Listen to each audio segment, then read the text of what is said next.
ഈശോമിശിഹായിൽ സ്നേഹമുള്ള സഹോദരി സഹോദരങ്ങളെ, ഒരിക്കൽ കൂടി ഈസ്റ്റർ ഉത്ഥാന തിരുനാൾ വന്നെത്തി. എല്ലാവർക്കും ഈ ദിവസത്തിന് എല്ലാവിധ പ്രാർത്ഥന ആശംസകൾ നേരുകയാണ്. നിങ്ങളുടെ പ്രാർത്ഥനയിൽ എന്നെ കൂടി ഒന്ന് ഓർക്കണേന്ന് ഒരു എളിയ അപേക്ഷയും വെച്ചുകൊണ്ട് ഒരു കൊച്ചു ചിന്ത മാത്രമാണ്. നമുക്കറിയാം, വിയർപ്പ് അത് പ്രത്യാശയുടെ തിരുനാളാണ്. വലിയ വേദനകൾ കടന്നു പോവുകയും സന്തോഷം തിരികെ ലഭിച്ചിട്ടില്ലാത്ത ദുഃഖശനി പോലുള്ള ജീവിതാനുഭവങ്ങൾ, ഇരുണ്ട ദിനങ്ങൾ നമ്മുടെ ഒക്കെ ജീവിതത്തിലുണ്ടാകും.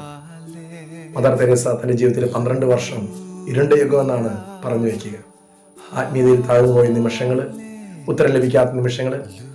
ജോബിന്റെ ജീവിതത്തിലെ 37 അധ്യായങ്ങളിലും ദൈവം ഉത്തരം കൊടുക്കുന്നില്ല. അത് ഇരുണ്ട യുഗമാണ്. വിശുദ്ധ പൗലോസ് വീണ ശേഷം ഉയർത്തെഴുന്നേൽക്കുന്നതിന് മുമ്പ് 3 ദിവസങ്ങൾ അന്ധനായിരുന്നു.